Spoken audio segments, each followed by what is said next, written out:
Shoot the Hostage will be back soon for season 2 with me, Dan. And me, Sarah. A new season means a new theme, and after covering a wide range of cop movies for season 1, we thought we would turn to crime for our inspiration this time. If you like what you hear, please consider subscribing via your podcast platform of choice and leaving a 5-star review. It's the best way to help us out. You can also stay up to date and interact with us on Twitter, TikTok and Instagram at @STH_pod. Without any more preamble, here are some clips to give you a flavour of what to expect in the upcoming season, starting July the 17th.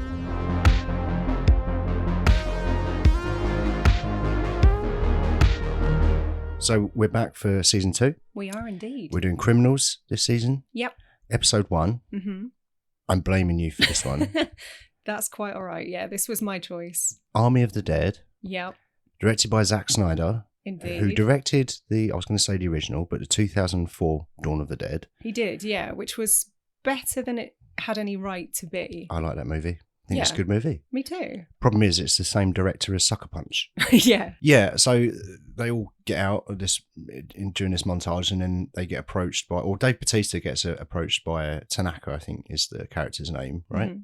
And he says, "You got out, you're super hard zombie killer.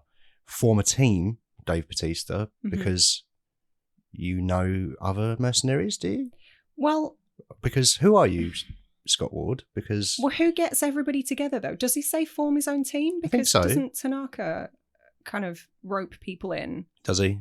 I don't know, because there was like the YouTuber and... Yes, no, I remember Bautista looking at a video of the YouTube and he was like, yeah, that guy.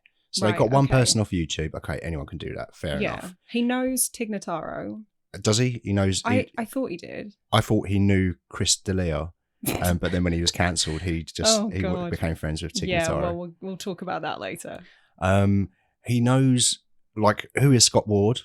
I don't know. Fucking who knows? Who gives a shit? International man of mystery. He does know a German safecracker for some reason. I think the most surprising to me when I first watched this was Chris Pine. I think in 2016 when I saw it, I was just like, oh, what, Kirk's in it? I mean, I'd seen him in, is he in that Magic Lobster movie? Wait, what? There's a chef and there's a lobster that's a magic lobster or something. I don't know. Is this a dream you had? A dream about Chris Pine and a magic lobster. Yeah. Yeah. You've told me about weirder. This is not safe for podcast.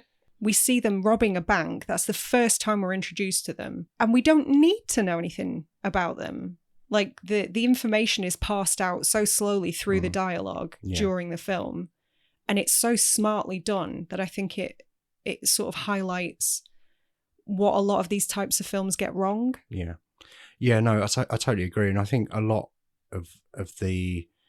you're not spoon-fed information. It's kind of given, like, as you said, very slowly throughout what you're seeing, but mostly what you're hearing, how the characters are talking to each other when they're referencing past events, like Tanner killing their dad, for example, in a quote-unquote hunting accident in a barn.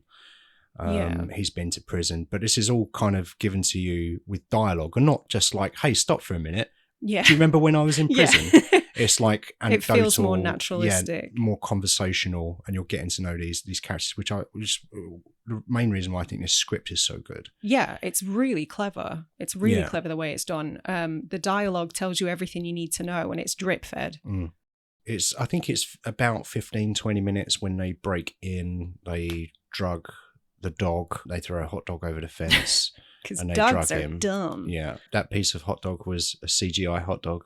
No, it wasn't. It was. No, it wasn't. It was. It was apparently one of two bits that are CGI. Why? The rest of it's practical because I guess they just probably had trouble getting it to land in the right spot for the camera and stuff. I don't know. But the dog ran after it. What was the dog? The dog didn't Good eat point. CGI.